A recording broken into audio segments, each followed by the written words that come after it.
and Venus hour where I am, with the midheaven ruled by the Sun, but the Sun in the 12th house, separating from a square to Pluto, and sextiling the Moon, which is on the honoretic degree, separating from a conjunction with Pluto in Capricorn. The ascendant is ruled by Mars, with Mars in the 1st house, Mercury on the honoretic degree, sextiling the Moon, so out of the 29th degree. And this is the astrology of November, okay? Venus, the ruler of the hour, is 12 degrees Virgo in the 11th house. Well, I chose to do this November astrology, and you saw the title was Don't Schwab Me in November. So before everything, a little bit about the title. Okay, it's not just a catchy title. Right now we are in October, in between eclipses. So the scheduling for the WHO to receive a mandate on the entire world is happening. And so the government gives their mandate to the WHO. And why did I say no, don't Schwab me in November? If you saw yesterday's episode about Klaus Schwab, well, he plans to basically abolish democracy and reinstate a regime where a group of people, which he calls stakeholders, make the decisions for all people, with the premise that you will have nothing and be happy. Okay? So in my Klaus Schwab episode, I addressed this. I also addressed us as society. And the reason I say don't Schwab me in November is because right now, okay, there is a lot of chaos. And I talked about manifesting with eclipses to manifest chaos, as to explain what is happening in the world. It's not just there was eclipse, oh, there is this mundane event. But there are pre-elected timings for things. You saw that the 7th of October war happened before the eclipse. Okay, it wasn't happening on the eclipse, happening before the eclipse, but in the eclipse what is manifested is basically increased chaos. And I talked about the sort of a rationale in a Leibovitch morality perception of this type of manifestation on another episode. So right now there's a lot of chaos in the world. There are mosquitoes being released that are carrying diseases.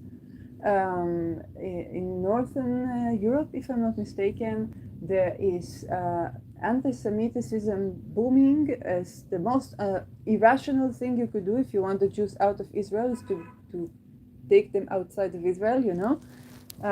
Which raising the Jewish sentiment of like, hey, do we have a place in the world? It's very, very dangerous for the world to have groups of people that have no place in the world.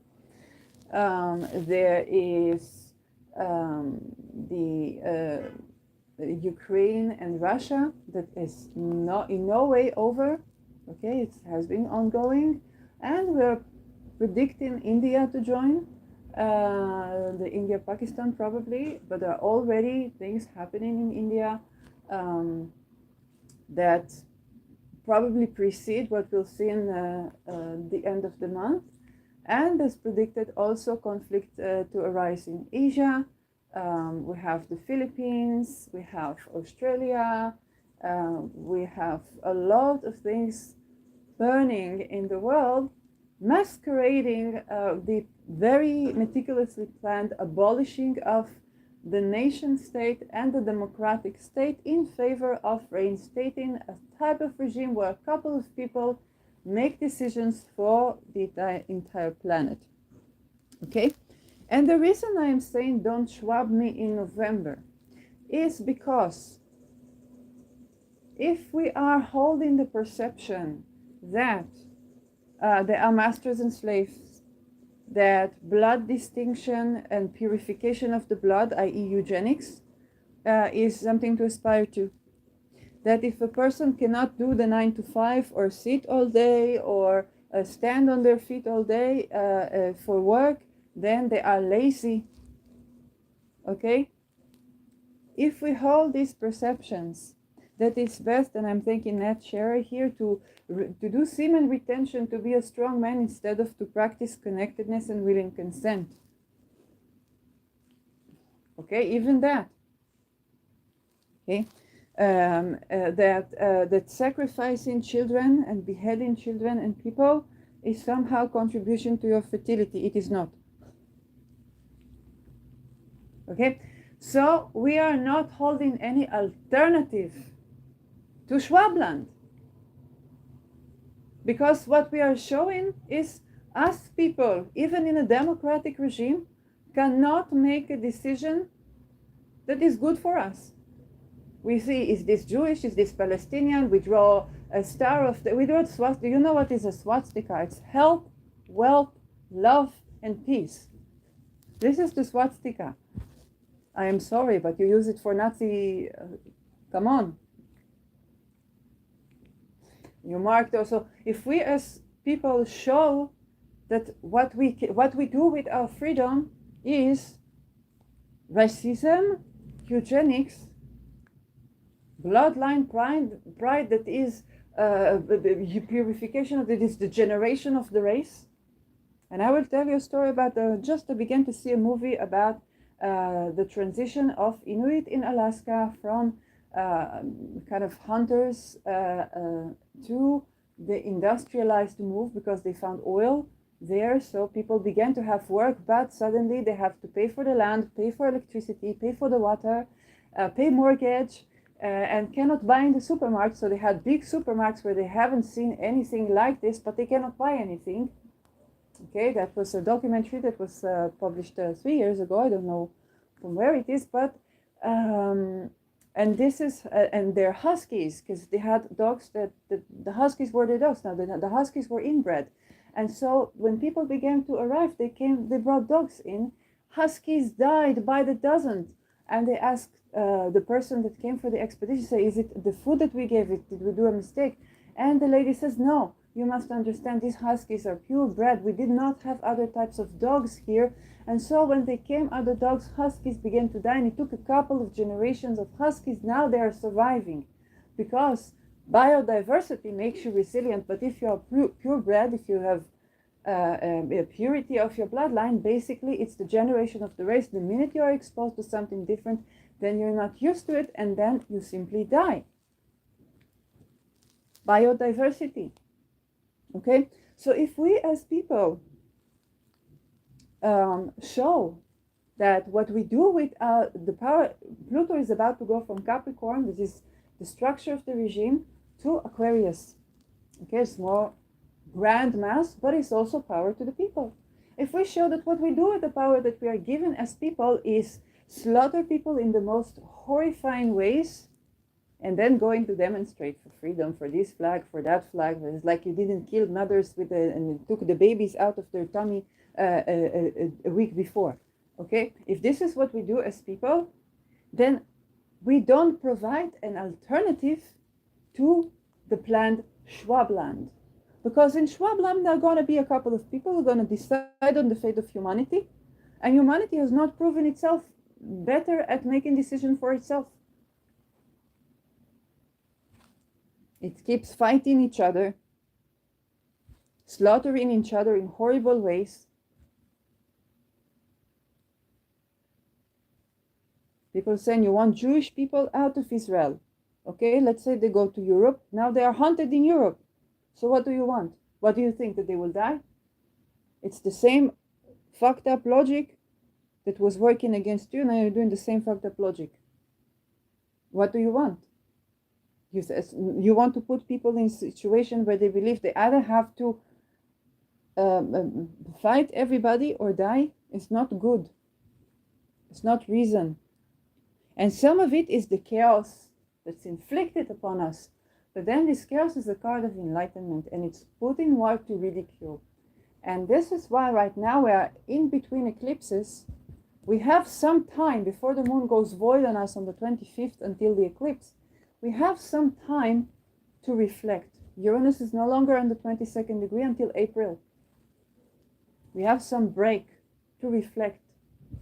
What is this thing?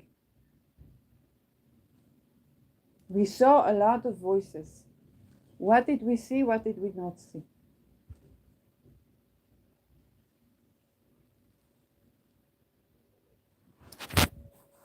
If we're not inclusive of neurodivergent people, gay people, people who can't do the usual job, do you know that you can do the same job and you can achieve things with way less hustle? And not only that, when you don't hustle so much, you are actually creative. When I sit and watch, how do I bring content for here? Okay, I sit and watch a documentary on a person that using their own little aircraft to fly with geese and teach them how to fly. So I learned about the geese, about the world, about the meadows, about the permaculture, about everything that bothers with these birds. I watch a documentary about the Inuit culture, and I see it's like, oh, the huskies died because they were purebred. Okay, it's from leisure that my world is enriched, and I have insights to give to you because I am taking the time to rest.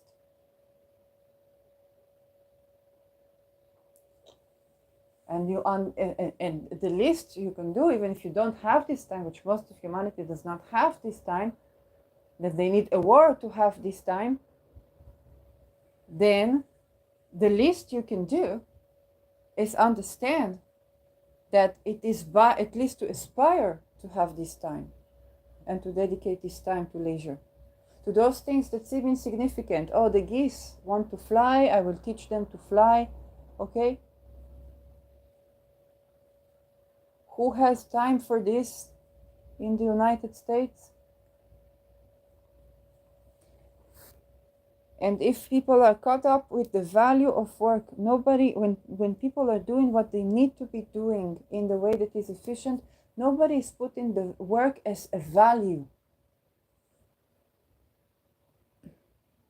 Okay, it doesn't become a value. You water your plants, you live around your day, then you weed, you live around your day, then you harvest, you live around your day, you weed again, you live around your day, you plant some more. It's a celebration of this month. What do we plant this month? Okay, this is how people live. This is how people live. The people who live, this is how they live. When we put work as value, we become less productive. All of our economic system becomes a Ponzi scheme and or a genocide-based economy. So a lot of the answers are actually rather simple. If we get it now, and we at least understand that we need to tend that those people that we thought are lazy actually just more attuned to these conditions that they need to live. And if they walk out of violence, then they're not lazy. If they're a veteran that came back from Iraq, and unfortunately now from the Middle East, because there are soldiers in the Middle East right now, and they come back to your country and they are homeless, and you give them a house for 9 months and expect it to go away, all the things that they've seen, that they've experienced, you are not providing any alternative to Schwabland. Because if Schwab will give this person a house, like forever, he doesn't own the house. This person goes with Schwab. What can he do? Die? What can he do?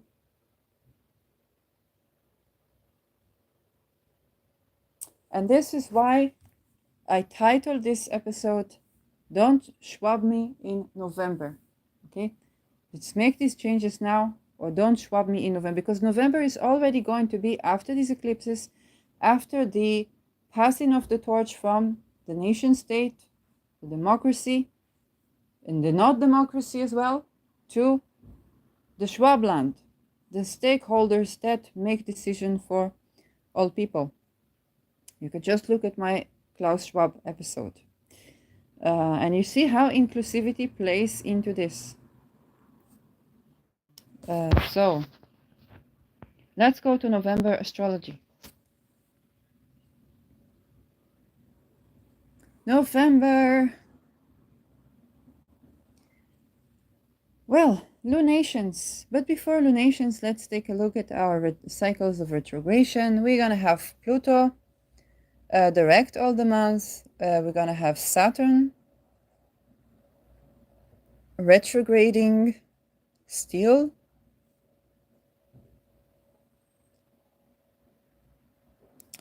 Mars, Mercury, Venus direct, Lilith direct. Jupiter's retrograde, Uranus retrograde, Chiron retrograde, Aries I think also still retrogrades, Neptune retrograde, and Saturn direct. So Saturn turns direct on November 4. Let's take a look at this. The 4th of November. So the Sun is going to be on the 11th degree when this happens in Scorpio. And Saturn turns direct on 0 degrees Pisces 30 minutes. So this means that before a planet changes its perceived direction, okay, it doesn't change the direction in the sky, only the way we see it, then it is becoming more and more impactful, okay? When Pluto was stationing to go direct, what I had experienced is that the cats pooped on the teddy bear that I have, and I tried to clean it a couple of times and I couldn't clean it, and then I tried to clean my other bears and I had to fight the dirt in a very literal way. I had to clean the bears and fight the dirt that the poop of my cat left there, okay? And I felt so exhausted because I couldn't get rid of this stench. Yes, and then a war broke in my country that was very stinky from betrayal, but not only. So, so you saw how this issue with Pluto rule, it governs trash. It governs the stench, it governs poop as well. So you saw how this very mundane situation where Pluto was stationing to go direct, and I cannot get rid of the stench. Okay, that was I felt exhausted. Why can't I get rid of the stinky smell in my apartment? And especially when you do it on a Venus date and you wear like a Venus perfume and you're like, I want to smell good, I want to this, and you're like, your whole house stinks. You don't know how to get rid of it. So Saturn stationing to go direct is something that we're going to feel. And because we are nearing that, so about a week before that, we are going to feel Saturn stationing. It's barely moving on the degree of 0 degrees Pisces, moving only minutes, and then going direct. So the direct can be a bit of a relief even from the stationing. Saturn rules structures in life, but it's in Pisces, which rules vague things, so vague structures. There are structures in our life that are very vague, depending on where Pisces is. We are going to experience a bit more difficulty to do with those, and difficulty to get something across, okay? In the astrological community, again, the conversation about standardization came up, and now we already have this notion that if the solution is a certification, then we know that the people who are making the problem are the people that are offering a solution, and we know this from all fields. And so if the solution for the question of astrology and so is to get a certification, then we understand that the people who offer certification are participants in the reasoning that we have to do this to begin with, maybe by snitching, maybe by manipulating, maybe by deceit, so that they will have students for their schools. And so these issues of certification are coming again, but Saturn is also vague structure, so it's about going illegal. It's about using other words to describe what you're doing for a living. It's about everything vague structure. Okay, are you going to be a capo, or are you going to be a person who is an insider that fakes documents for people so that they can work? And that question, Saturn also rules refugees. So if you take this from astrology, to being a refugee. And then the moralistic questions: should we fake documents and fake passports, or will it actually mess the refugees even more, because they will need to have biometric ID, and once they have this, they are in Scwab land, which is also not good for them. And so we're going to have a lot of these dilemmas and a lot of this difficulty, and anything that we want to push forward with Saturn is going to run into difficulties. So any structure that you've been doing, any commitment that you've been taking, it's going to be more difficult to fulfill it. Every step is going to feel like draining, and then Saturn is going to go direct. And sometimes you will see why. Okay, why was I bothering to clean my bear from shit if there is a war and it's actually good for my house to be stinky? You understand, right?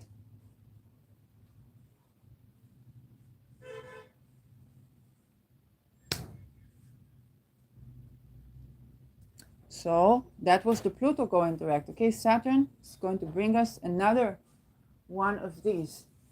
Okay, or maybe if it's, let's say, your first house, it's like you're taking a regime, a health regime, and you need to be healthy and this and that, and then you say, I cannot do this, I cannot do it. Now Saturn is becoming direct, and you're not recruited to forced labor because you are sick.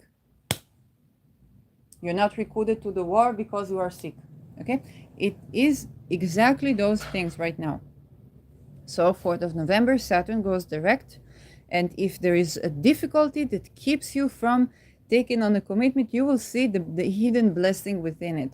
Jupiter retrograde throughout the whole month, nothing to mention about this.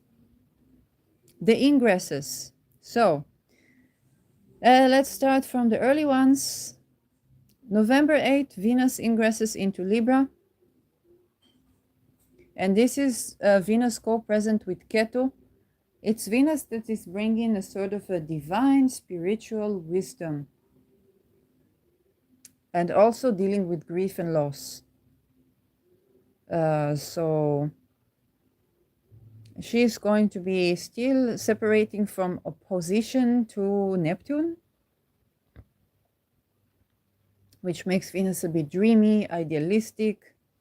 And she's going to separate from a trine to Pluto, which is already going to be on the 28th degree of Capricorn. Yeah, so this is the ingress. We see a bit of a mystic rectangle in the sky here between the Moon and Mars on the 18th degree of Virgo and Scorpio, and Neptune and Uranus. It's a wide orb, but yeah, notable. Okay, Rahu is going to be right on Aries, but this is an ingress. So again, even though Venus is at home in Libra, it's more of accepting loss, wisdom around letting go, detachment from relations and even from possessions. So yeah, it's not a happy, jolly Venus because of the presence of Ketu. Mercury, November 10, enters Sagittarius. So Mercury is going to leave Scorpio on November 10 and into Sagittarius, where it will, well, sort of a sextile Pluto and sort of a still separate from a trine to Neptune, but tightly square Saturn. So the ingress of Mercury into Jupiter's sign. Okay, Mercury is about the small details of the communication or how do you apply something, and Sagittarius is the sign of big philosophies, big freedom. It has its pros and cons. It's considered in detriment actually in this sign because it's opposing the sign that it's ruling, and it's going to be ingressing with a timestamp of squaring Saturn that is already direct by this time in Pisces. still is very much in its shade. So communication and details can be slowed. You might be requiring certain attention to detail, but be very frustrated because you want to move towards freedom with your communications, with your skills, with your technology, but there are certain necessary restrictions that you need to be informed of or to take into account. And I will tell you a story that this episode reminds me. I was watching Tim Ferriss interviewing Shane Ferriss, and they were talking about school. So in school, there was a quiz that was technological. You had to put the right answer, and it doesn't matter the number of guesses. And so the rich children would take a tutor that would give them the various options of the questionnaire, so they knew what the question is going to be and what the answer is, and they just had to put it. Now, the poor people, they did not have money to hire someone. What Shane did was to develop a program that runs the number of guesses until it answers correctly. So instead of 2-3 guesses, it would have like 1,000 guesses until it reaches the right solution, because he had to do other things. Maybe he had to work and he could not allow himself the time to actually study. But unlike the rich people, he could not hire someone to do it, so he developed a program that did this for him. And he read everything, he read all the manuals, everything. Suddenly the teacher comes and says, well, the regulations have been changed, and now I cannot accept it that you did it with the program and you had 1,000 guesses. Now we have to change the rules retrospectively. And he said, this is not fair because the rich people are hiring people to do this. I don't have this, so I developed a program, which is also a wise thing, okay, a skillful thing. I expect not to fail the complete assignment out, but he was not listened to, okay? You think about Mercury of inventing things, technology, being tricky and cunning, but also trustworthy, because if the rich people can just hire someone to do this, you use your skills and your technology, you still cheat, but you use your skills and your technology to do the same thing that they do, so just so that you will not be running out of options of employment in the future, okay? But comes these Saturns and tell you, oh no, we are changing the rules in retrospective. Your trickery is no longer, you're gonna get a fail, and it is not necessarily fair, okay? This is the situation that we have here. Some trickery, some cunning is achieved in order to achieve actually freedom, in order to achieve as actually something good, okay, Jupiter. But there's Saturn coming in and say, now we change the rules retrospectively. No, you're not qualified to do this, okay? And poses a restriction that is not necessarily just, or poses some enforcement of vague, vague structure. So this is the ingress of Mercury. And Jupiter will be retrograde in Taurus, 9 degrees of Taurus. This is something to do with finances and freedom, absolutely.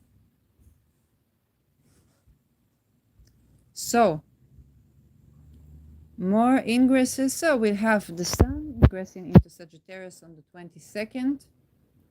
Just a little bit of a look at this. And the ingress of the Sun, of course, puts the Sun, she's still conjuncting Mars, and she sextiles Pluto, and she squares Saturn, and she trines the Moon, and to a lesser degree Neptune when she ingresses into Sag. So again, the problem is with the square to Saturn, but we have alleviation from Pluto, so just like with Mercury, by the way. And we have alleviation from Neptune and the Moon. So the Sun can use invisibility tricks or psychological tricks to be invisible, actually, in order to get through the Saturn restriction. It can be leaders and their leaders who seek freedom at odds with traditional gurus or religious people or plutocracy people. But there are people in the plutocracy that are actually supportive, these leaders who seek freedom. So, And they still have the support of Mars, even though the Sun and Mars are not friends and conjunction is a hard aspect. They could be backed up by a military. That is also, it's kind of like maybe the people who made the tactics for the plutocracy are backing up the Sun here rather than Saturn. And so Saturn here, it's if Saturn in Pisces finds it difficult to fend for itself, I said it many times. So this is the Sun ingress, and there is a sextile to the Moon, which is good, and a sextile to Neptune, which is also good, so it can be creative. The spirit of that. And Mars on November 24 enters Sagittarius, leaves Scorpio. Okay, it's going to still conjunct the Sun, squares Saturn, of course. Bless you. And separate from a trine to Neptune and sextile to Pluto. So Mars in Sagittarius, well, Mars in Scorpio is at home. And when Mars reaches the last phase of Scorpio, it's already getting better. But Mars in Scorpio is acting on freedom. Mars in Sagittarius is acting on freedom. Mars in Scorpio is going through the transformation of what is even freedom. Is it detachment from desire? Okay, the Chinese word freedom, the meaning of it is about wanting what you have, not more than what you have. It has its pros, it has its cons. Okay, if you're in a concentration camp, a forced labor camp, and your notion of freedom is to want what you have, you can see how it can be problematic. But if it is about being in an abundant place and you want what you have, so you don't get frustrated endlessly, and so there is a time and a place for every concept, even of freedom. So Mars in Scorpio might go through a transformation of what is even this freedom that I'm acting in favor of. In Sagittarius, it already comes with this concept and acts on this concept to see how it applies in real life. Okay? And Sagittarius Mars is going to be aware of the mutability and the fluidity of concepts, or you move to this area and as another course of action that is needed. Okay, there are people that are complaining for not having education accessible to them, and so say, oh, the right act is to bring them education. And then there are people complaining that the education that they got did not make them financially competent, because they were only learning how to read and write the manuals to be good employees.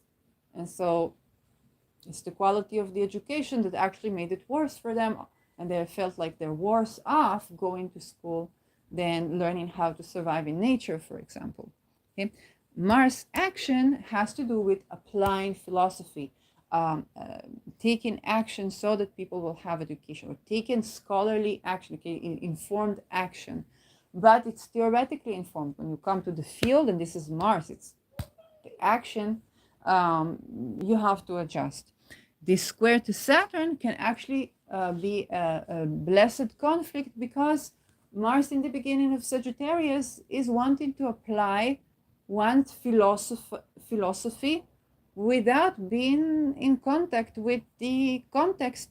Does this philosophy fit in this context? And so Saturn from Pisces restricted. Saturn is actually the doom and gloom that reminds him that, hey, would you really tell a person that doesn't have a safe place to stay the night because they are gay, that they should want only what they have? And Saturn has to deal with this, because he came maybe from in a very abundant place, and he felt like he ate all the food in the world, all the this in the world, all the that in the world. He still felt frustrated, so he learned that freedom is actually to want what you have. Now he comes to this person who has none of this food, none of this condition, and not even ability to sleep at night. And Mars looks at this person and wants to tell him, immediately Mars would want to say, well, you need to want what you have, because eventually I had all the riches in the world and I was not satisfied. Okay, Saturn turns to him, it's like, the fuck are you talking about? Come live with me in the street today. Okay, That's a clash, but just because Saturn and Mars are not friends, it's a necessary conflict for Mars to be better informed so that he can act, because he's going from the square to the sextile. And there is the sun in the vicinity, so there's going to be a visible action that Mars takes. It could be a bit of a fiasco that Saturn actually stops. Now let's go to the lunations.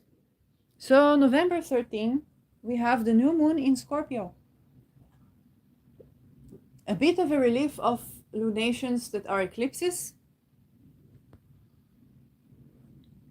20 degrees Scorpio, opposing Uranus. So even though this is not an eclipse, it's a pivotal one. The ruler of the lunation is Mars on the 22nd degree of Scorpio.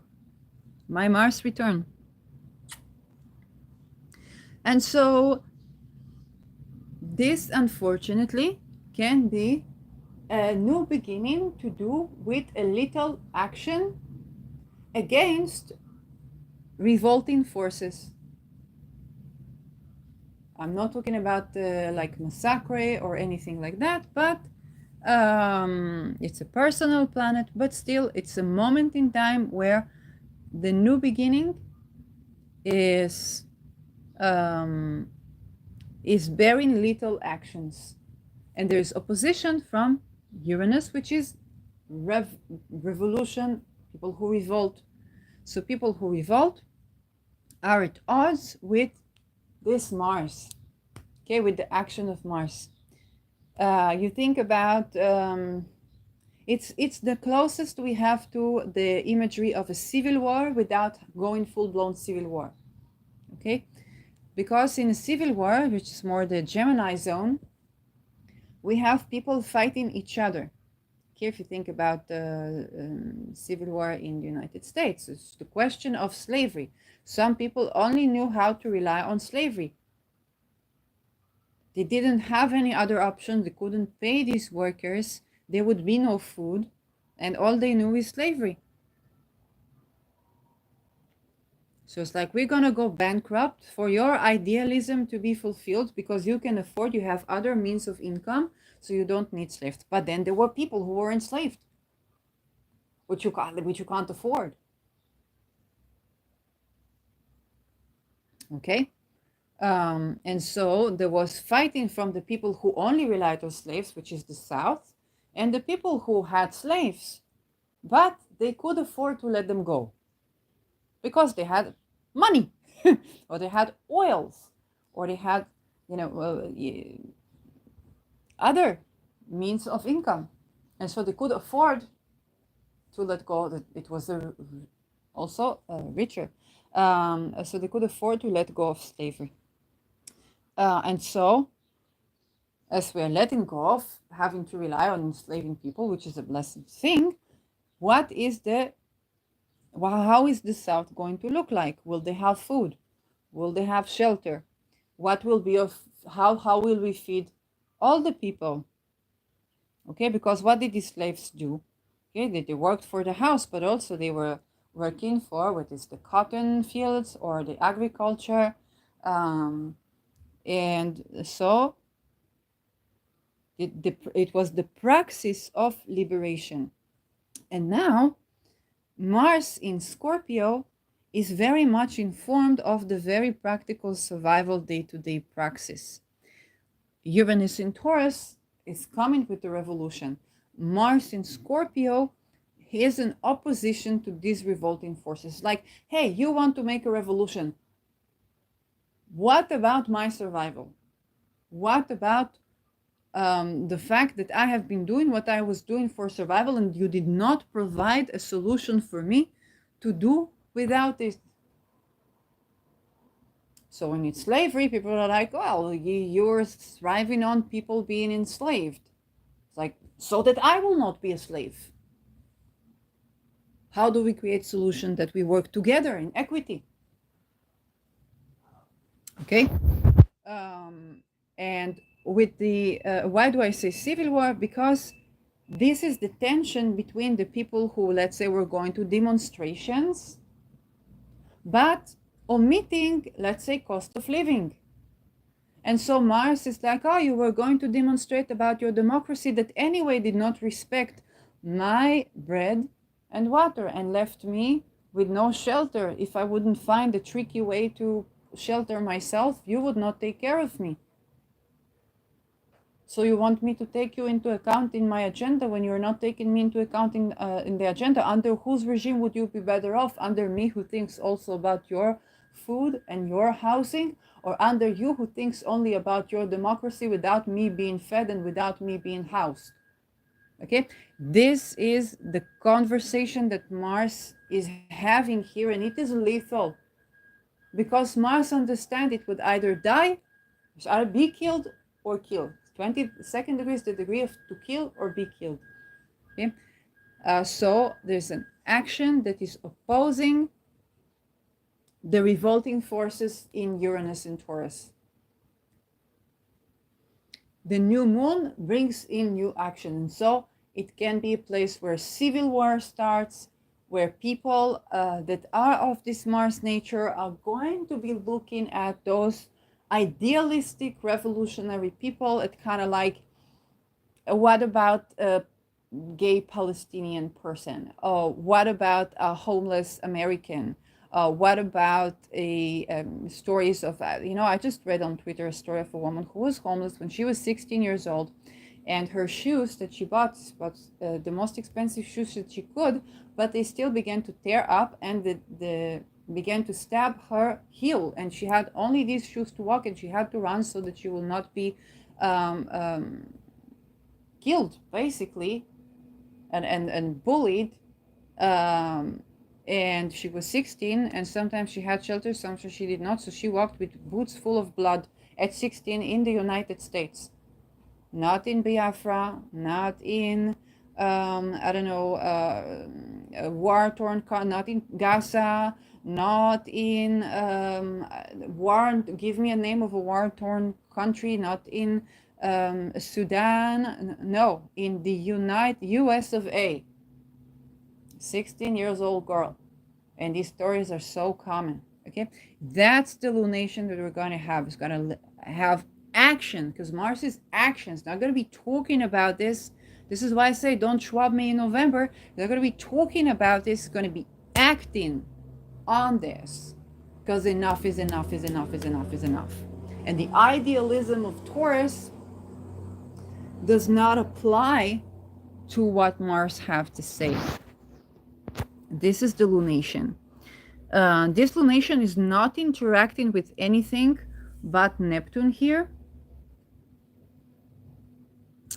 So there can be a very thought-provoking art that mitigates between the tensions of Uranus and Mars here.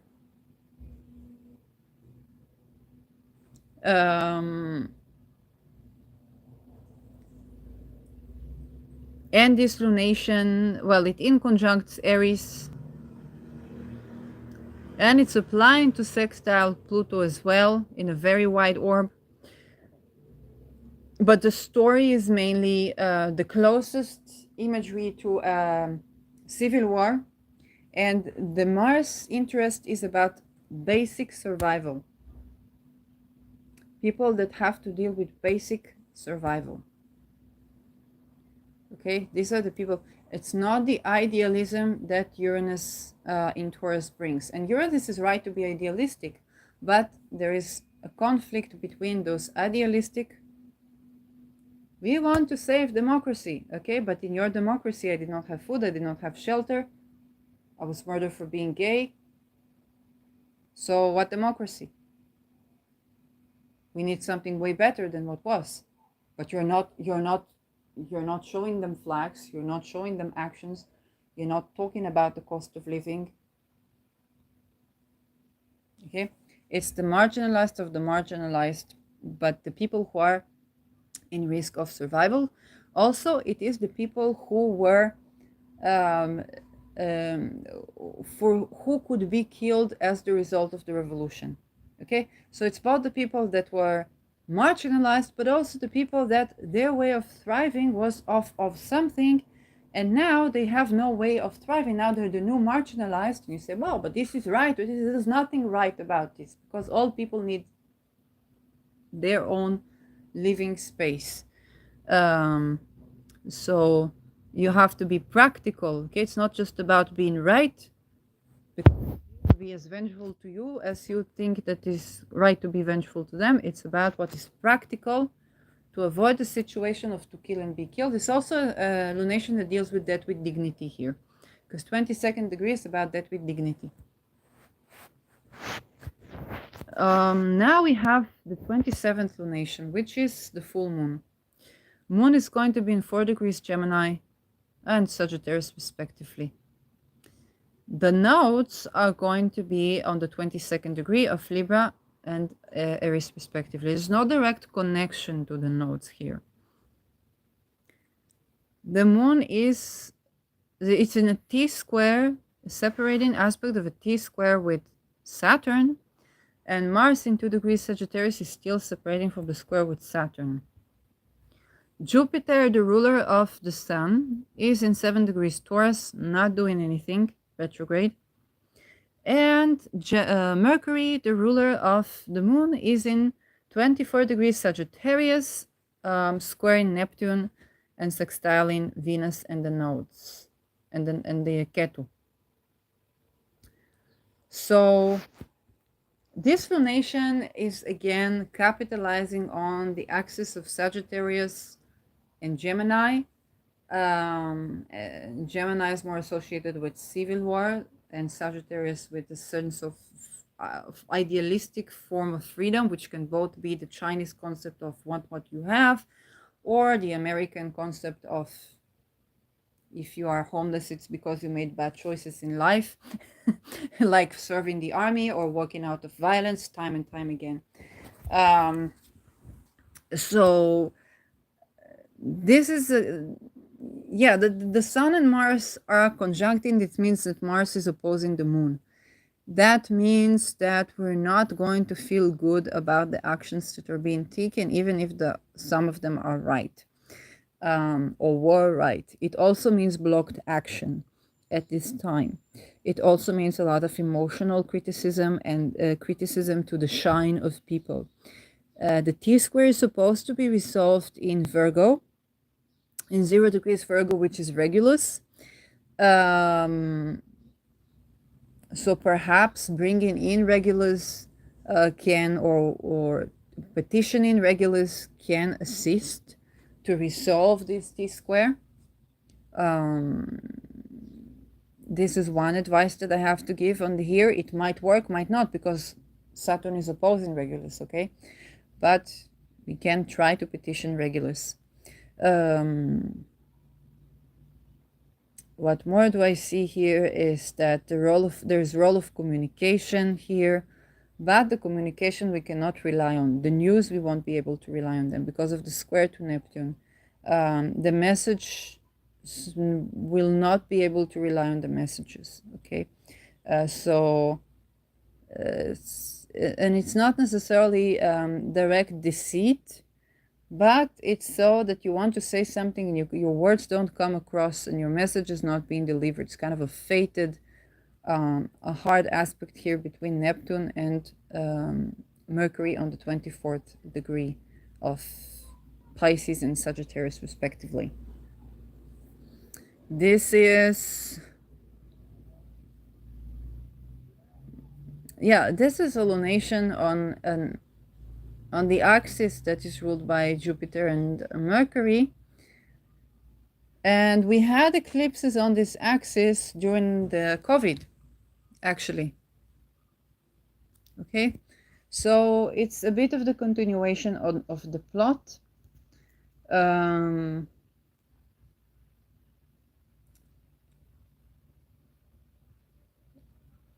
It is, because it's a full moon, it's a culmination of something, but this culmination is very agitated. Basically, what it culminates to is a lot of criticism and messages that we cannot rely on. Okay, so this is the fact of this lunation. So while we're letting go of the Scorpio, the Venus-Mars axis in this lunation, we're not truly finding freedom, but a bunch of criticism coming from all over the place, and some of this criticism we cannot even rely on. Okay, so November. Now let's try to find points of light in the astrology. Let's take a look at November 1st, where the moon is in Cancer.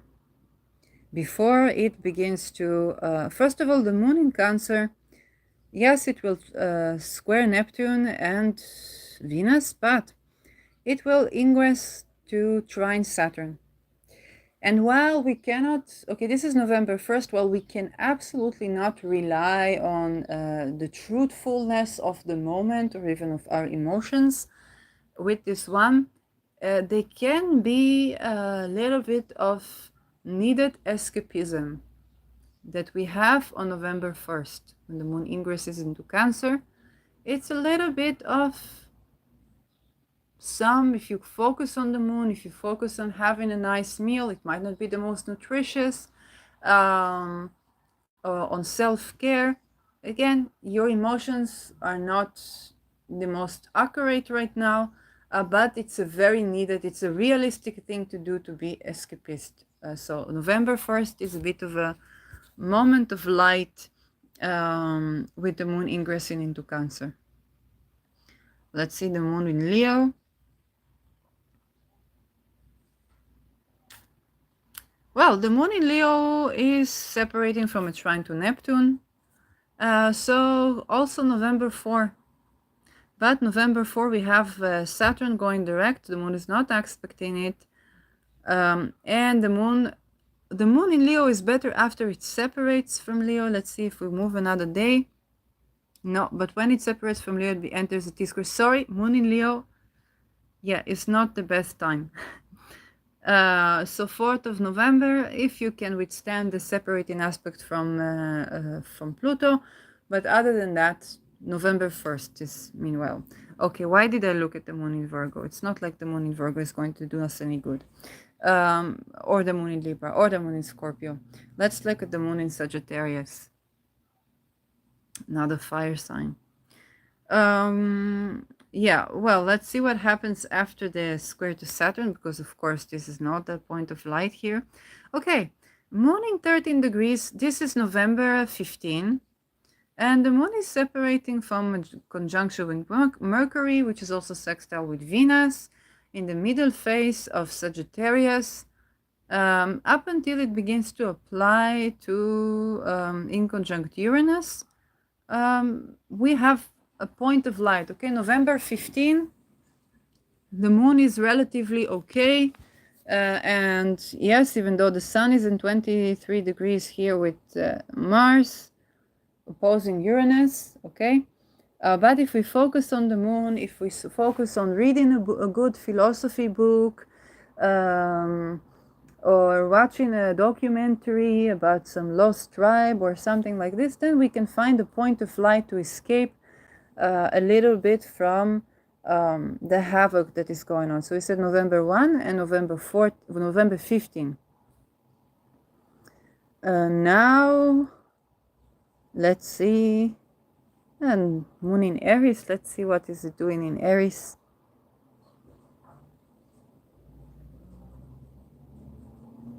Well, the ingress into Aries is actually interesting. This is November 22nd.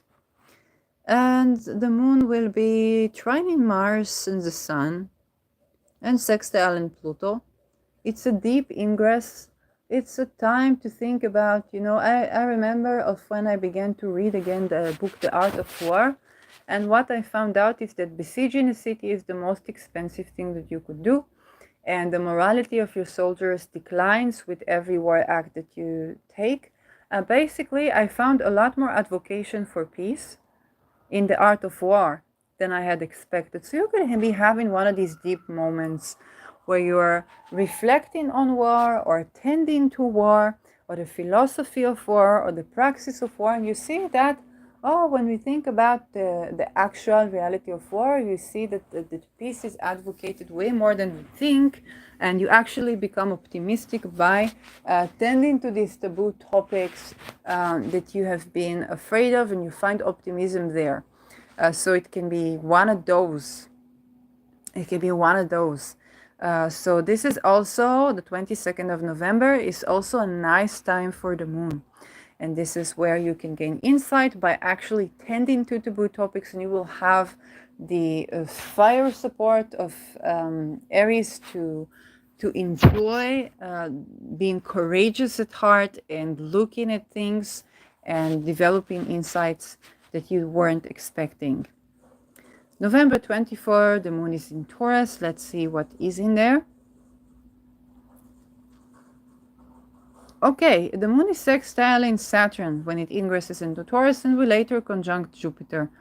So November 24 is also an okay time for the moon. Okay, the moon is in Taurus. It's exalted. It's safe. It wants its sweet cookies.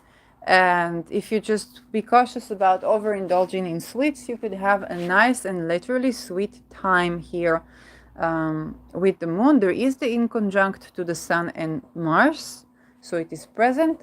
But if you sacrifice the impulsive action of Mars in Sagittarius, then you go back to the sweetness of the moment with the moon in Taurus, which is also a nice day, a nice time of being able to escape a little. And let's see, November 29, we have the moon in Cancer again, but let's see.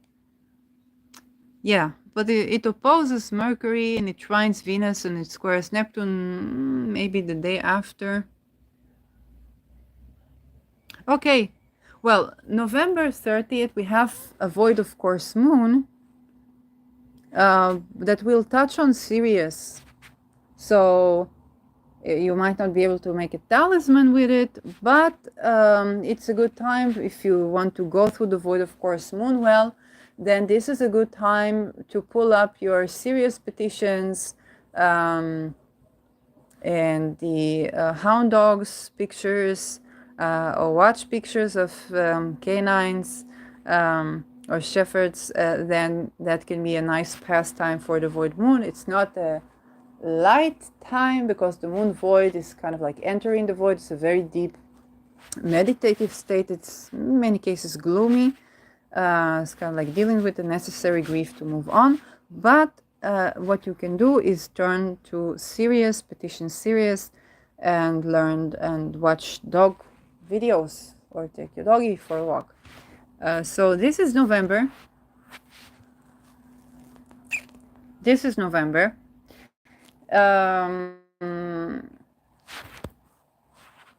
It's not eclipses, but this is because what's happening now in these days is Schwabland and the passing of the torch. So this is why I said don't Schwab me in November, because right now we really have time to reflect and to tend to things that can be a breakthrough in creating the world that the missing and abducted people of all the world can come to live in, and the people that said no to violence can come to live in. And we all have something that we maybe need to let go of, something that we haven't been considering, people that we weren't seeing, okay, that are invisible in our society. And that is, if you think even about these videos, then this video is less accessible to people who have hearing impairment, unless YouTube is doing something about this. So those things are definitely things to consider as we create the alternative world to Schwabland, which is not saving democracy, but actually building something way more inclusive than democracy has ever been. It's the only way we can offer alternative and move ahead and progress, which is what we are called for when Rahu is in Aries. So don't Schwab me in November, but also do create the world that we have a place to live in respectfully and joyously. I'll see you in the next video. Bye-bye.